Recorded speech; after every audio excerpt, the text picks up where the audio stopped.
Infelizmente, a verdade esmagadora é que hoje a maior parte dos médicos vão se aposentar pobres, vão se aposentar endividados. Ou pior, eles não vão nem se aposentar. Vai ser aquele médico que com 60 anos, 65, 70 anos está lá dando plantão para poder pagar as contas de dentro de casa. Por conta da armadilha do status e por falta de educação financeira. Por falta de você minimamente segurar os prazeres da vida que você pode se dar agora de forma irresponsável para receber de verdade por completo um pouquinho depois.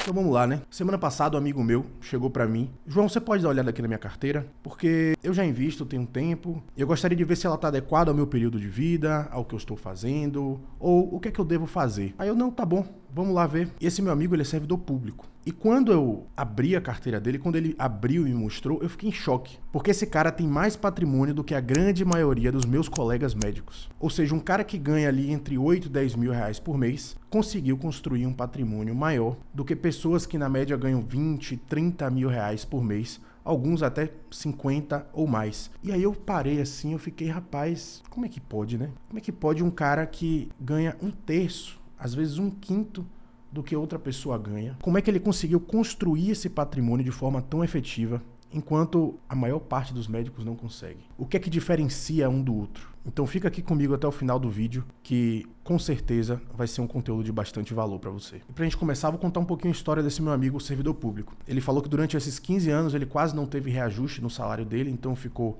gerando aí em torno de 8 mil quando ele começou, e hoje 10 mil e pouquinho reais por mês. Só que qual é a vantagem dele? Ele tem a sua casa própria quitada, uma casa de veraneio e 1,5 milhão de reais investidos. Sendo que esses 1,5 milhão de reais investidos rendem mais do que o próprio salário dele hoje, mensalmente. Então, basicamente, se ele quisesse, ele poderia se aposentar até se ele fosse exonerado do cargo, Deus livre e guarde, alguma coisa assim. Então hoje ele tem 45 anos, casa quitada, carro quitado, 1,5 milhão de patrimônio que rende mais do que o próprio salário dele e faz viagens internacionais 2 vezes ao ano, com a renda que o patrimônio dele gera, e ainda sobra para ele conseguir reinvestir e fazer ele crescer. Isso ele consegue fazer também, pegar essa partezinha ali, que hoje ele já não aporta quase nada. De vez em quando ele ganha um extra, ele acaba aportando, ele junta ali R$ 2.500 todos os meses da renda que o próprio patrimônio dele gera. Ou seja, são 30 mil reais no final do ano que ele usa para poder fazer 2 viagens por ano. Então aqui a gente tem um cara jovem de 45 anos que tem uma vida boa por conta das suas escolhas financeiras. Por outro lado, eu tenho vários clientes médicos que são meus amigos, porque não tem como, os seus clientes acabam virando seus amigos no final das contas, né?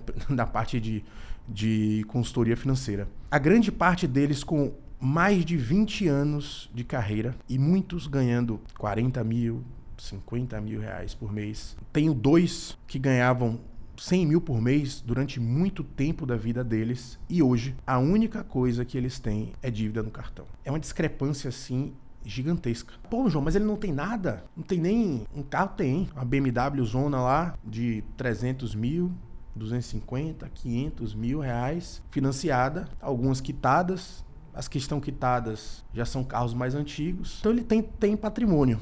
Tem.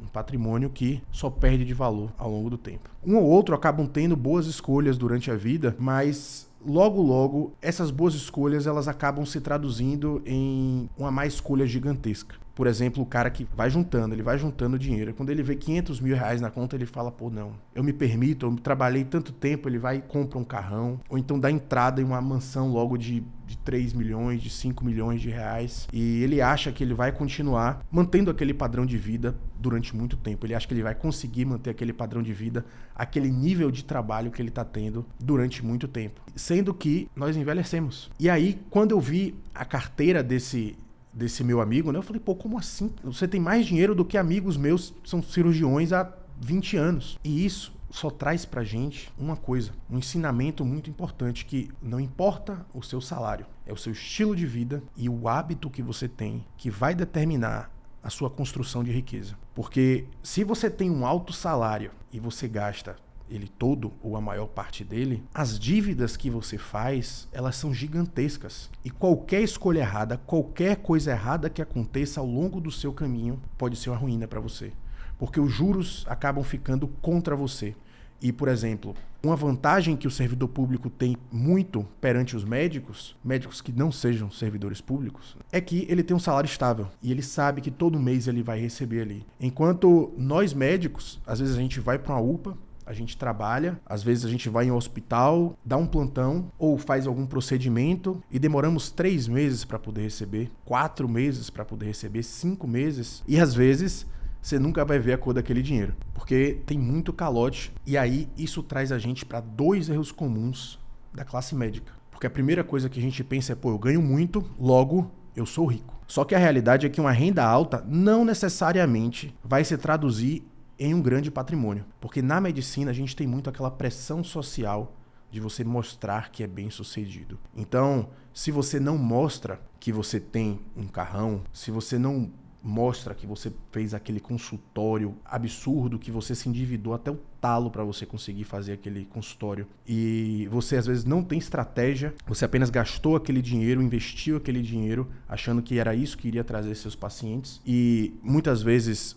você se encalacra todo para poder tentar manter e você ficar dando plantão só para você conseguir manter o seu consultório. Também isso acontece bastante, mas porque você quis dar um passo muito além do que você poderia naquele momento. É aquela coisa de sempre. Qualquer coisinha que dê errado, qualquer mudançazinha na economia, qualquer mudança na sua vida, qualquer calote, qualquer atraso do seu salário, acaba com você. E te deixa em maus lençóis por muito tempo. Então quem te vê, na verdade, é que o médico no início ali da carreira, e às vezes até no meio da carreira também, ele é imune a problemas financeiros. Ele acha que tudo vai dar certo dando mais plantões, trabalhando mais. Sendo que, se ele tomar as decisões erradas, acabou. Ele pode se lascar bastante. E o segundo erro que a gente tem é que o médico se vê como um CLT. Ele não se vê como um empresário. Sendo que 90% dos médicos são PJ. Então, quando a sua empresa médica trabalha para poder receber aquele salário, você deixa o seu eu médico trabalhador tomar conta. Pega todo aquele dinheiro, joga para sua conta e gasta se baseando naquilo. Você não coloca em consideração os meses de atraso, geralmente, que você vai ter. Então, um erro muito grande do médico é não fazer um fluxo de caixa como se ele fosse uma empresa, onde ele vai ver assim, pô, eu tenho essa compra aqui, que eu dividi em 12 vezes, tenho que pagar uma parcela de 10 mil reais por mês, 5 mil reais por mês. Só que os plantões que eu estou dando hoje, eu só vou receber daqui a 3 meses. E os plantões que eu vou dar mês que vem, eu só vou receber daqui a 4. Então, o médico, ele tem que se enxergar como uma empresa. Ele tem que ter o controle do fluxo de caixa da empresa dele e estender isso para os próximos 12 meses, para ele poder minimamente saber se daqui a 12 meses ele vai estar no negativo, continuando do jeito que ele está, ou se não, se ele vai estar com fluxo de caixa livre para conseguir pelo menos manter as contas em dia e não entrar em dívida. Porque se você não tem dívida, pelo menos você já está na frente de 90% de todas as pessoas. Você já consegue ter um caminho muito mais claro do que você tem que fazer para ajeitar a sua vida financeira, para conseguir construir um patrimônio de verdade. E aí, com isso, a gente vê médicos super gabaritados ganhando 50 mil e gastando 50, gastando 60 ou 40, porque ele vai aumentando o padrão de vida de acordo com que a sua renda aumenta. E se vê como CLT e CEO da própria empresa. Mas o CEO é o CLT, né? Ele se confunde. E aí, quando ele vai ver, ele não tem nenhuma reserva de emergência feita. Por exemplo, um cara que ganha 50 mil por mês e gasta 50 mil por mês, ele teria que ter uma reserva de emergência de 300 mil reais, no mínimo, sendo médico. Porque como você é PJ, o mínimo necessário que você tem que ter são 6 meses dos seus custos de vida mensal guardados. Para se ocorrer qualquer problema, se você tomar qualquer calote, se você quebrar sua mão sendo cirurgião, imagine, você cirurgião quebrar a mão. O mínimo que você tem que fazer é ter esses 300 mil reais guardados. Só que como é que você vai ter 300 mil reais guardados se você não consegue juntar? Porque você ganha 50 e gasta 50. Não tem como. E ainda assim, se você ganha 50 mil e gasta 40, você consegue juntar 10. Você precisaria de 240 mil reais guardados. Você demoraria 24 meses, 2 anos, para conseguir juntar a sua reserva de emergência. Só para você conseguir ficar no 0 a 0. Então, se você aí que está me assistindo é meu colega médico, acabou de formar, tem pouco tempo de formado, tá saindo da residência, tá na residência ainda, o mínimo que você tem que fazer é, nos primeiros anos da sua vida, segurar o seu estilo de vida. Somente nos primeiros. Porque vamos dizer que você saiu da residência agora, tá ganhando aí seus 20 mil reais. Se você vive com 10 e consegue juntar 10, sua reserva de emergência terá que ser de 60 mil. Em 6 meses, você tá tranquilo. A partir dos 3 primeiros meses, você já conseguiu juntar seus 30 ali, você já tá muito mais folgado do que você estaria se você não tivesse coberto. Porque pelo menos você sabe que 3 meses de gasto seu já estão cobertos. Então, só de você fazer isso, você já fica mais tranquilo. Agora imagine que depois de 6 meses você conseguiu juntar seus 60 mil, continua gastando seus 10. Você está tranquilo, se algo acontecer com você. Está tendo um estilo de vida muito bom, nada tão glamuroso quanto você poderia ter, mas você, de forma inteligente, de forma sábia, segura um pouco para que quando você aumente o seu padrão de vida, ele seja um passo firme, você não esteja pisando numa corda bamba. E para isso, você tem que investir também. Então esse meu amigo servidor, durante 15 anos, tentou segurar um pouco o padrão de vida e foi crescendo o padrão de vida ao longo do que lhe foi permitido e investia pelo menos 25% do salário dele ali todos os meses. Enquanto a maior parte dos médicos aumentam o padrão de vida proporcionalmente ao aumento da renda deles. Eu não sei se é uma síndrome da imortalidade, mas o médico acha que vai trabalhar para sempre. Ele acha que ele vai passar o resto da vida dele ali trabalhando. Ele só conta a vida dele em plantões. Muitos, né? A maior parte, fala assim, pô, vou financiar esse carro. A parcela é 6 mil reais por mês, 5 mil reais por mês. São 5 plantões todos os meses. Então eu tenho que garantir aqui 5 plantões todos os meses. E o cara vai contando a vida dele em plantão. E ele transforma o tempo finito dele de vida em algo que perde valor. Isso é realmente triste. E eu trouxe aqui para vocês pelo menos um framework do que você fazer para não acontecer isso com você também, principalmente se você é médico. Serve para todo mundo, mas se você é médico, isso é super necessário para você. E ele é um framework que eu gosto de chamar dos 3 pilares do patrimônio. E a primeira coisa que você tem que fazer é se pagar primeiro. Automatizar exatamente o quanto você vai investir todos os meses. Assim que o dinheiro cai na sua conta, a primeira conta que você vai pagar é a si mesmo. Você vai se pagar. Ou seja, você definiu que você vai juntar 25% do seu dinheiro todos os meses. Eu ganho 20 mil reais por mês. Vou juntar 5 mil reais todos os meses. Todos os meses. Só que você não vai fazer isso depois de você pagar as suas contas. Você não vai deixar isso para o final do mês, para depois do que sobrar. Não, você tira primeiro e aí com o dinheiro que sobrar, você faz as suas decisões financeiras. E isso é importantíssimo porque quando você olha o quanto de dinheiro que você tem depois daquilo que foi retirado, seu cérebro automaticamente se adapta a essa escassez daquele dinheiro que já não tem mais. E a segunda coisa é você ser consistente. Você fazer isso todos os meses, sem falhar. O dinheiro caiu, você já deixa lá um Pix agendado para no dia que o dinheiro for cair, ele caiu, você nem vê ele na sua conta. Ele já sai direto, já vai para a sua outra conta da corretora. Porque como geralmente o nosso salário médico ele é muito variável, tem um mês que você trabalha mais, um mês que você trabalha menos, que você conseguiu pegar mais plantão, que você conseguiu pegar menos plantão, o médico vai, dá aquele gás, investe ali, para, e aí depois de um ano, 6 meses, não vou voltar agora. Ou então deu um problema, ele gasta o dinheiro todo, ou então viu um carro legal, pega e gasta todo aquele dinheiro que ele conseguiu juntar. Faz uma viagem que ele não era para ter feito com aquele dinheiro. Em vez de organizar aquilo dentro dos outros 75%. E o terceiro pilar, depois de todos os fundamentos estarem alinhados, é a simplicidade. E ele é muito importante. E do pilar mais avançado para o intermediário, ele talvez seja o mais importante. Porque o médico, geralmente, é uma pessoa muito estudiosa, pelo menos, e está acostumado a estudar coisas super complexas. E quando ele vai tratar do dinheiro dele, ele quer trabalhar com essa complexidade toda. Ele acha que por ele ser uma pessoa que se considera inteligente, ele vai conseguir pegar estratégias super complexas, aprender e ganhar no mercado. E aí tem vários médicos que, eu conheço, ele fica lá, não, porque eu compro a empresa aqui, vendo ali, e aí eu faço isso, aquilo, outro, quando tá assim eu faço isso, aquilo. É a pior coisa que você pode fazer pra você. E aí ele pega 30 mil reais de vez e coloca lá, ele fala, não, eu vou fazer esse dinheiro aqui virar 100 mil. Muitos fazem isso, né? E aí ele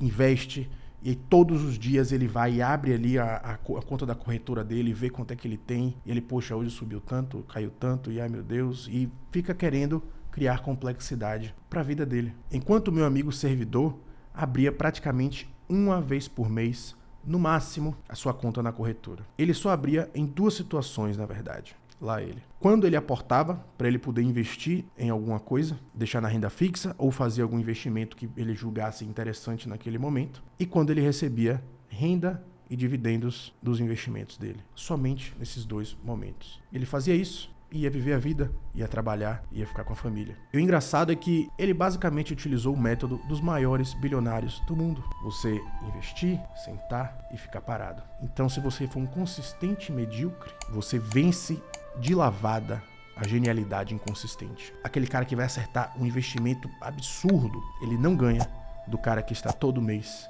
ali, só consistentemente construindo a sua vida, o seu patrimônio. Pô, Johnny, mas como é que esse seu colega, esse seu amigo, ele investiu durante todo esse tempo? Ele investiu pensando como um bilionário. Ele investiu como os maiores investidores de todos os tempos sempre investiram. De forma sábia, com paciência, disciplina e focando em não perder dinheiro e fazer bons negócios.